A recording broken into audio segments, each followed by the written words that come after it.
Sirah Nabawiyah. Bismillahirrahmanirrahim. Alhamdulillahi ala ihsanih wa syukru lahu ala taufiqihi wa amtinanih. Wa asyhadu an la ilaha illallah wahdahu la syarika lahu ta'ziman li sya'nih. Wa asyhadu anna Muhammadan abduhu wa rasuluhu da'i ila ridwanih. Wassalatu wassalamu alaihi wa ala alihi wa ashabihi wa ikhwanihi wa hullanihi wa man ihtada bihadihi wa iqtafa atharah wa istanna bisunnatihi ila yaumiddin. Amma ba'du. Para pemirsa yang dicintai Allah Subhanahu wa Ta'ala, pada pertemuan sebelumnya telah kita ceritakan kisah penyerbuan pasukan gajah yang dipimpin oleh Raja Abraha dalam rangka menghancurkan Ka'bah, yang kemudian diazab oleh Allah Subhanahu wa Ta'ala. Mereka dihabisi dengan dikirimnya pasukan burung yang melempari mereka dengan batu-batu dari Sijil. Maka mereka binasa semuanya.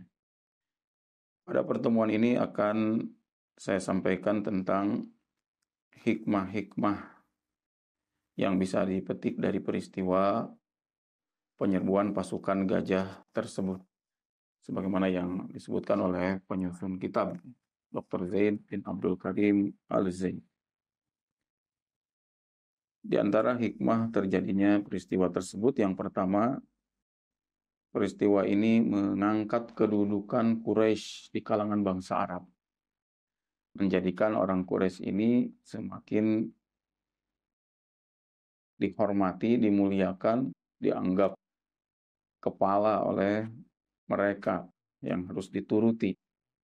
Ternyata mereka adalah bangsa yang mulia, sehingga mereka menyebut orang Quraisy itu sebagai ahlullah, sebagai keluarga Allah. Kenapa? Karena betapa mereka tahu dengan betul bagaimana Allah menjaga mereka, yang tidak bisa dilakukan oleh bangsa Arab lainnya. Ketika mereka melewati, pasukan tersebut melewati suku-suku Arab lainnya, semuanya dikuasai oleh Abraha, dizolimi, tidak ada yang bisa melawan. Kemudian sekarang ketika masuk ke kabilah Quraisy yang di situ ada Ka'bah,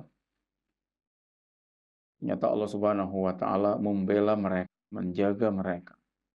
Maka ini semakin membuat orang Quraisy itu dianggap oleh mereka sebagai kabilah yang dilindungi, walaupun tidak secara langsung. Perlindungan itu kepada orang Quraisy, perlindungan itu kepada Ka'bah, akan tetapi karena Ka'bah itu ada di sana, maka bumi yang di situ ada Ka'bah itu menjadi bumi yang juga bumi yang terjaga. Kabilah-kabilah yang lain diganggu juga oleh Abraha, tapi mereka tidak ada merasakan penjagaan tersebut. Dan ini hikmah yang agung ketika Allah memuliakan Quraisy ini, oleh karena nanti dari suku Quraisy ini akan lahir seorang nabi yang agung, nabi yang mulia, hidup di tengah-tengah mereka. Dan kalau orang-orang Quraisy ini mengikuti Nabi Muhammad SAW, beriman kepada Nabi Muhammad SAW, maka suku-suku yang lainnya itu akan mudah untuk beriman juga kepada Nabi Muhammad. Oleh karena mereka sudah memuliakan Quraisy, sudah menganggap Quraisy itu pantas untuk diteladani, pantas untuk diikuti. Mereka adalah ahlullah. Nah, pemuliaan kabilah-kabilah Arab kepada bangsa Quraisy ini terlihat ketika mereka menyaksikan di kemudian hari nanti, ketika Nabi Muhammad sudah ada berdakwah kepada orang Quraisy, kemudian terjadi peperangan antara Quraisy dengan Nabi Muhammad SAW. Mereka, kabilah-kabilah yang lain itu menyaksikan peperangan-peperangan tersebut, lalu di antara mereka mengatakan, ini kalau Muhammad berhasil mengalahkan Quraisy, kita akan masuk ke agama Muhammad. Tapi kalau Quraisy yang menang, kita juga tetap punya hubungan baik dengan Quraisy. Kita tidak akan disingkirkan oleh orang Quraisy. Ini kenapa mereka memandang Quraisy itu sebagai kabilah yang mulia, kabilah yang patut untuk diteladani oleh mereka. Dan ini juga terbukti nanti di kemudian hari ketika orang Quraisy masuk Islam, berbondong-bondong masuk Islam yang diceritakan oleh Allah dalam surat An-Nasr, wa yadkhuluna fi dinillahi afwaja, tahun ke-8 Hijriah ketika Rasulullah berhasil membebaskan kota Mekah, orang Quraisy berbondong-bondong masuk Islam, maka kabilah-kabilah yang lain juga ikut masuk Islam. Ini sebuah hikmah yang agung. Allah menakdirkan terjadinya penghancuran pasukan gajah yang hendak menyerang Ka'bah ini semakin memperkokoh posisi Quraisy di tengah kabilah-kabilah Arab lainnya. Mereka semakin memuliakan Quraisy, dan memuliakan Quraisy, maka ini akan memudahkan juga penerimaan kepada Nabi Muhammad Sallallahu Alaihi Wasallam. Ketika Nabi Muhammad berdakwah di kalangan Quraisy, lalu Quraisy menerima Nabi Muhammad, maka mereka juga akan ikut. Bayangkan kalau kabilah-kabilah lain itu tidak memuliakan Quraisy. Ketika Nabi Muhammad Sallallahu Alaihi Wasallam membebaskan Makkah, lalu orang-orang Quraisy berbondong-bondong masuk Islam, maka perlu perjuangan lagi bagi Nabi Muhammad untuk mendakwahi kabilah-kabilah yang lain. Kalau mereka punya kepemimpinan sendiri, kalau mereka tidak mengikuti orang-orang Quraisy, menghadapi satu kabilah saja, itu luar biasa perjuangan Nabi Shallallahu Alaihi Wasallam, kabilah Quraisy. Tambah lagi nanti menghadapi kabilah-kabilah yang lainnya. Maka ini seyogianya orang-orang Quraisy itu telah dimuliakan oleh Allah Subhanahu Wa Taala. Seyogianya mereka adalah orang-orang yang bersyukur, orang yang pertama kali beriman, dan ini disindir oleh Allah Subhanahu Wa Taala ketika mereka tidak juga beriman. Apa kata Allah Subhanahu Wa Taala? Awalam yarau anna ja'alna haraman amina wa yutakhattafu an-nasu min hawlihim afabil batili yu'minun wa bi ni'matillahi yakfurun. Tidakkah mereka memperhatikan bahwa kami telah menjadikan negeri mereka sebagai tanah suci yang aman, tanah yang dimuliakan. Sedangkan negeri-negeri yang lainnya manusia di sekitarnya tidak aman. Mereka rampok-merampok dan seterusnya. Afabil batil yu'minun. Kenapa mereka hanya beriman kepada perkara-perkara yang batil? Wa bi ni'matillahi yakfurun. Sedangkan mereka kepada nikmat Allah mereka malah ingkar. Ini hikmah yang pertama, bahwa orang-orang Quraisy semakin terangkat derajatnya, dan ini mempermudah juga tersebarnya Islam ketika mereka orang-orang Quraisy ini mengikuti Nabi Muhammad SAW karena diikuti oleh kabilah-kabilah yang lainnya. Mereka menyebut Quraisy sebagai ahlul, sebagai keluarga Allah, sebagai yang kabilah yang patut diteladani. Hikmah yang kedua dari kejadian Hadisatul Fil ini, bagaimana kita dituntut untuk siap berkorban, menjaga akidah kita. Dalam peristiwa yang diceritakan tentang Hadisatul Fil ini, bagaimana seorang dari suku Bani Kinana, dia rela jauh-jauh pergi ke Yaman. Apa? Karena dia merasa terusik. Dia harus mempertahankan ideologinya yang cinta dengan Ka'bah, yang memuliakan Ka'bah. Dia merasa terusik hingga dia rela korban pergi ke Yaman. Kemudian dia melakukan hal yang tidak disukai oleh Raja Abrohah, yaitu melumuri gedung yang dibangun oleh Abrohah itu dengan kotoran-kotoran. Fikri, faedahnya dari sini adalah spirit bagaimana kita harus berani berkorban. Kita harus menolong agama ini. Rela berkorban, mengerahkan segala yang kita miliki untuk membela agama ini. Tentunya tata caranya bukan untuk dicontoh bagaimana laki-laki dari Bani Kinana ini melumuri kotoran, akan tapi spirit rela berkorban. Seorang yang punya akidah yang kuat itu, maka dia akan mempertahankan akidahnya. Tidak mau akidahnya itu ada yang mengganggu, ada yang mengotor. Kalau kita diam-diam saja ketika akidah kita diganggu, ketika agama kita ini dicela, direndahkan, maka dipertanyakan kesungguhan kita di dalam berakidah ini. Tentunya kita melakukan pembelaan ini banyak hal yang harus kita lihat juga maslahat madorot dan seterusnya sesuai dengan kemampuan kita.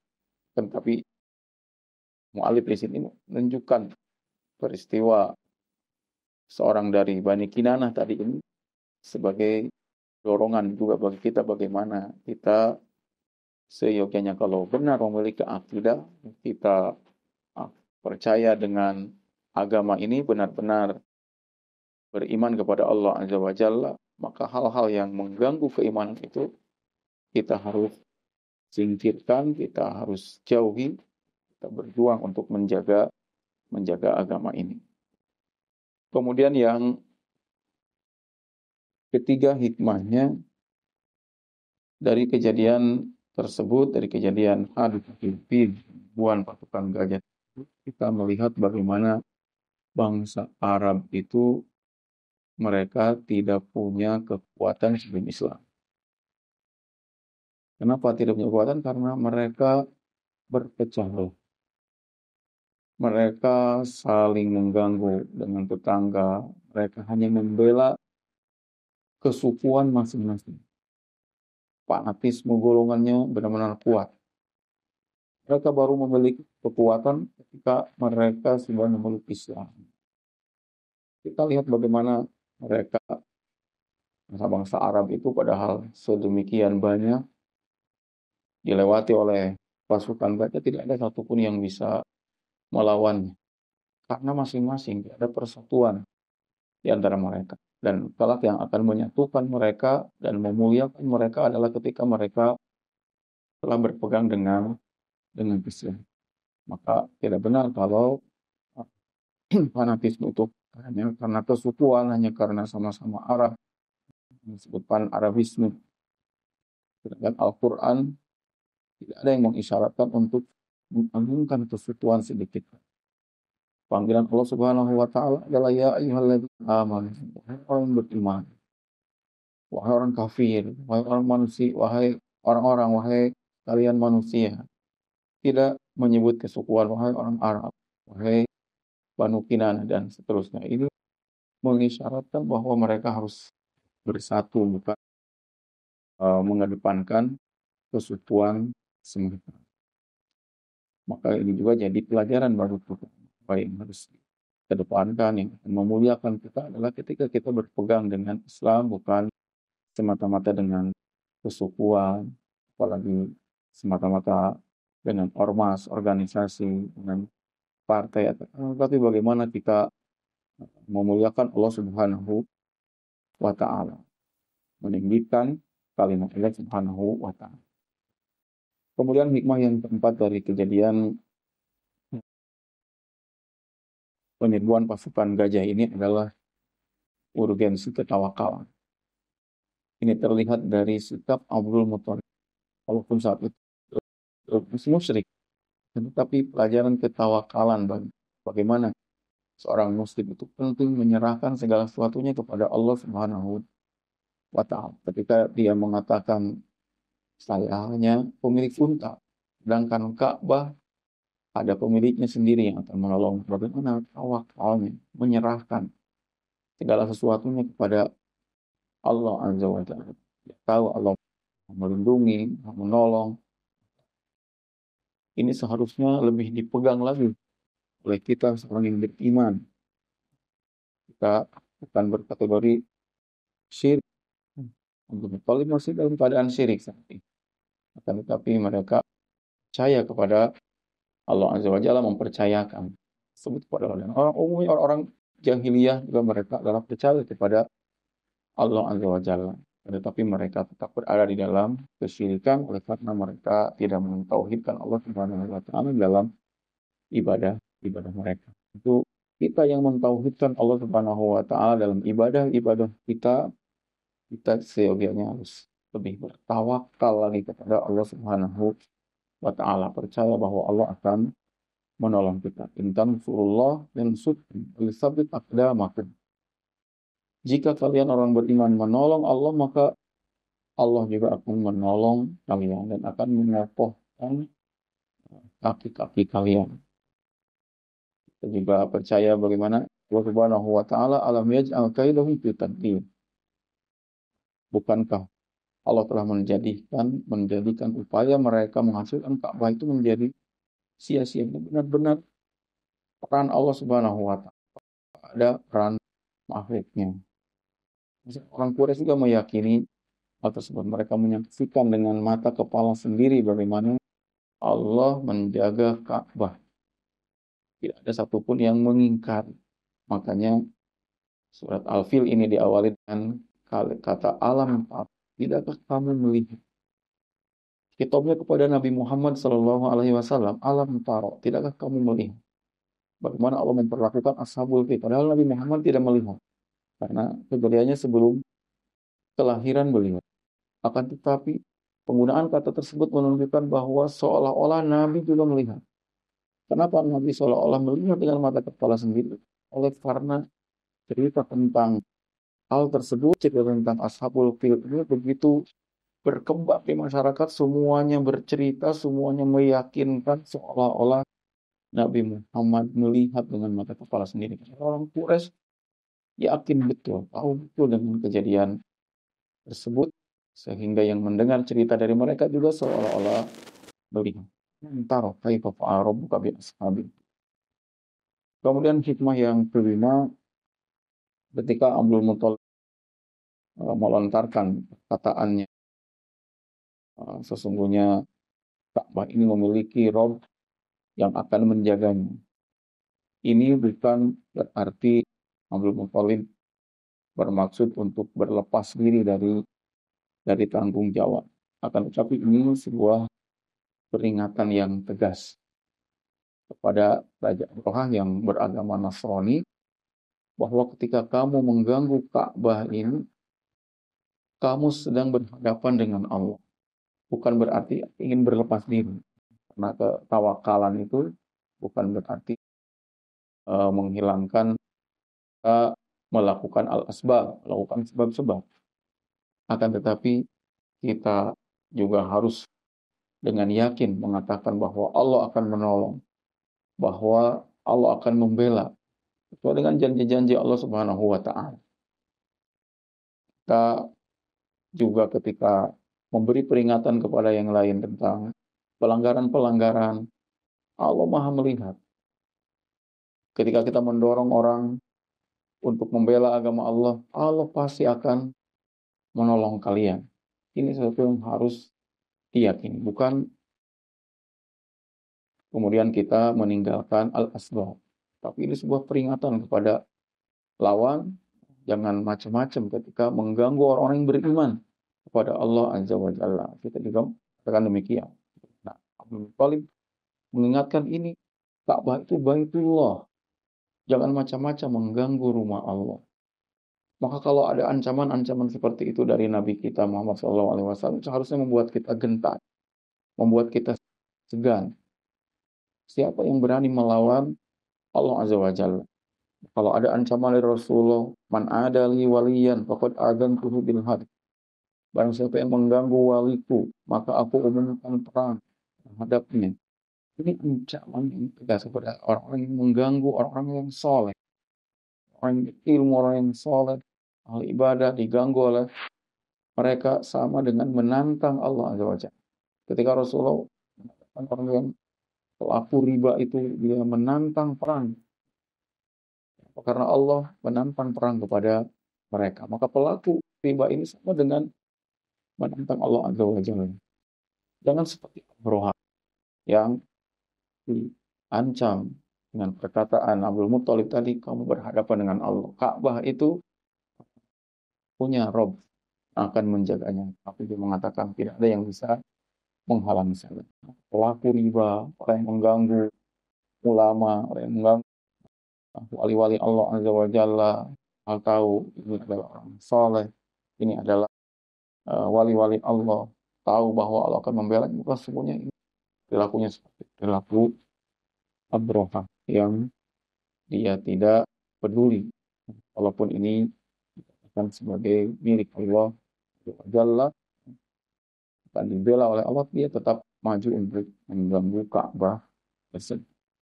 Kemudian hikmah yang keenam dari peristiwa ini sebuah pelajaran bagi siapapun yang hendak mengganggu Ka'bah, yang mengganggu Baitullah. Mereka harus berpikir dua kali. Mengganggu tempat yang di situ diagungkan Allah Azza wa Jalla, di situ tempat orang beriktikaf, tempat sujud. Allah Subhanahu wa taala tidak akan ridho. Allah Subhanahu wa taala tidak akan membiarkan seorang pun yang merendahkan Ka'bah baik sebelum Islam maupun setelah Islam. Apalagi setelah Islam yang di situ diagungkan Allah Subhanahu wa taala secara benar. Setelah Islam dengan ketauhidan, maka Ka'bah ini pasti akan lebih terjaga lagi. Maka ini sebuah peringatan penting. Jangan sekali-kali mengganggu rumah Allah Subhanahu wa taala. Kemudian hikmah yang ketujuh, peristiwa ini semakin membuat kita yakin bahwa Allah Azza wa Jalla akan membela orang-orang yang beriman.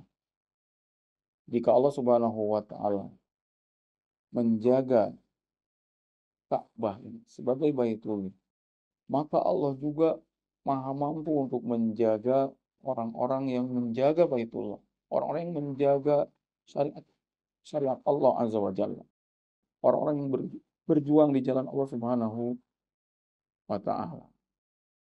Lebih berhak lagi daripada Baitullah. Lebih berhak lagi untuk dijaga orang-orang yang beriman pada Allah Subhanahu wa taala. Orang-orang yang menjaga agama Allah Azza wa Jalla. Jika Ka'bah saja yang diam dijaga oleh Allah Subhanahu wa taala, maka orang yang berjuang di jalan Allah Subhanahu wa taala akan dijaga oleh Allah Subhanahu wa taala. Semakin membuat kita yakin. Maka diriwayatkan dari Ibnu Umar bahwa dia setiap kali melihat ke Ka'bah ini, dan Ibnu Umar mengatakan, alangkah agungnya kehormatanmu dan alangkah agungnya kesucianmu. Dia mengatakan kepada Ka'bah. Tetapi kehormatan dan harga diri seorang muslim itu lebih besar daripada kamu. Seorang muslim itu lebih besar, lebih terhormat lagi daripada kamu. Maka kalau Allah menjaga Ka'bah ini, sesungguhnya Allah juga Maha Kuasa, lebih berhak lagi untuk menjaga orang-orang yang beriman. Ini kata Ibnu Umar. Ma'azamaka wal mu'minu a'zamu hurmah indallahi minka. Mukmin itu lebih agung lagi, lebih suci lagi daripada engkau. Hikmah yang ke-8 dari peristiwa ini, bahwa peristiwa penghancuran pasukan gajah ini adalah sebagai pengantar kelahiran Nabi Muhammad SAW. Terjadi sebelum kelahiran Nabi SAW. Orang-orang tahu dengan kemuliaan Quraisy, tahu kemuliaan tempat ini, maka Nabi Muhammad ini lahir dari tempat yang dimuliakan oleh Allah Azza wa Jalla. Sekaligus kejadian ini mengangkat derajat tempat ini, tempat yang menjadi tempat lahirnya Nabi Muhammad SAW. Ketika tempat ini sebetulnya dia lebih hina pada awalnya daripada orang-orang Yaman, daripada Raja Habasyah yang beragama Nasrani. Orang beragama Nasrani lebih mulia daripada orang musyrikin, daripada orang musyrikin Quraisy. Mereka lebih mulia. Akan tetapi dengan kejadian ini seolah hendak mengembalikan kemuliaan itu kepada tempat yang di situ dilahirkan Nabi yang akan membawa tauhid, yang akan membawa agama yang benar ini. Karena di tempat ini akan lahir Nabi Muhammad SAW. Ini akan mengangkat derajat. Sehingga tempat-tempat yang lainnya itu harus mulai melihat ke tempat ini. Jangan meremehkan. Jangan sampai memandang sebelah mata. Sebelumnya dikucilkan. Tidak ada yang memandang dengan hormat tempat ini. Karena mereka di luar, para penguasa, mereka bersatu padu, memiliki kekuatan yang besar. Sedangkan tempat ini di situ tempat kejahiliahan, berbagai keburukan, pencurian, perzinahan, dan seterusnya. Di tempat tersebut mereka melihat tempat yang tidak bersatu padu, berpecah belah, tentu mereka meremeh. Maka dengan kejadian peristiwa gajah ini mengangkat, mengembalikan kemuliaan. Tidak mungkin lahir sosok yang besar dari tempat yang diremehkan. Dan ini dengan kejadian ini menjadikan tempat ini tempat yang mulia. Ini di antara faedah yang disebutkan oleh mu'allif. Yang kedelapan ya, sebagai pengantar kelahiran Nabi Muhammad SAW lahir di tempat yang mulia. Kemudian hikmah yang ke-9 yang disebutkan oleh mu'allif, bahwa kita ini mengambil pelajaran bagaimana memprioritaskan di dalam dakwah itu kepada orang-orang yang besar, orang yang terpandang. Oleh karena dengan berimannya mereka, dengan menerimanya mereka kepada dakwah ini akan mempermudah dakwah itu tersebar kepada yang lainnya. Kenapa Allah Subhanahu wa taala yang diberikan pertolongan oleh Allah itu adalah kabilah Quraisy, bukan kabilah-kabilah yang lainnya. Yang diganggu sebelumnya oleh pasukan Abrahah. Tapi yang dibela oleh Allah Azza wa Jalla adalah kabilahnya Quraisy. Oleh karena dia tempat yang terdekat dengan munculnya dakwah, munculnya lahirnya Nabi Muhammad SAW, maka penting mengkondisikan lingkungan di sekitar itu agar menerima dakwahnya, dan itu akan mempermudah yang lain untuk menerima dakwah. Dakwah kepada keluarga, maka didahulukan pemegang, pemimpin yang ada di keluarga tersebut kepada bapaknya. Dakwah ke sebuah lembaga, maka sangat penting untuk mendekati pimpinan di lembaga tersebut sehingga menerima dakwah. Ketika pimpinannya sudah menerima, maka yang lainnya akan mudah untuk menerima. Maka ini cara Allah Subhanahu wa taala bagaimana mengkondisikan terlebih dahulu yang terdekat dengan Nabi SAW, yaitu Quraisy. Dengan dimuliakannya Quraisy ini, kemudian kelak akan menerima dakwah, maka ini akan memudahkan suku-suku yang lain untuk juga menerima dakwah Nabi Muhammad SAW. Kemudian hikmah yang ke-10 yang terakhir yang disebutkan oleh mu'allif adalah bagaimana yang disampaikan oleh Syekh Utsaimin rahimahullahu ta'ala, bahwa dijaganya Ka'bah ini dikaitkan dengan lahirnya seorang nabi, dan dijaganya Ka'bah ini juga dikaitkan dengan orang-orang yang beriman memuliakan Ka'bah kelak setelah mereka beriman kepada Nabi Muhammad SAW. Mereka memuliakan Ka'bah, maka selama orang-orang ini taat kepada Allah Azza wa Jalla, Ka'bah ini juga. Jadi bukan karena Ka'bah itu sendiri, tetapi yang mengiringi Ka'bah ini dari orang-orang di sekitarnya. Tadi di sekitarnya karena sebentar lagi akan lahir seorang nabi. Kemudian akan terus dijaga selama orang-orang itu akan memuliakan Ka'bah ini dengan ketaatan kepada Allah Azza wa Jalla. Tapi ketika Ka'bah ini nanti diremehkan dengan kemaksiatan-kemaksiatan di sekitarnya, maka Ka'bah ini juga tidak dijaga lagi oleh Allah Subhanahu wa taala. Maka di akhir zaman nanti Ka'bah ini ada yang menghancurkannya, seorang lelaki Habasyah sedikit demi sedikit dipreteli bata-batanya hingga Ka'bah itu rata dengan tanah. Jadi kemuliaannya bukan pada Ka'bah itu sendiri, kan, tetapi bagaimana di sekitarnya memuliakan Ka'bah dengan tetap taat kepada Allah, memuliakan dengan cara yang diinginkan oleh Allah Subhanahu wa Ta'ala. Ini hikmah yang ke-10. Mudah-mudahan apa yang disampaikan bermanfaat dari peristiwa penyerbuan pasukan gajah untuk menghancurkan Ka'bah.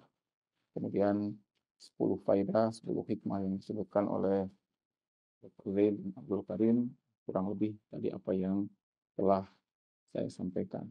Wallahu ta'ala a'lam.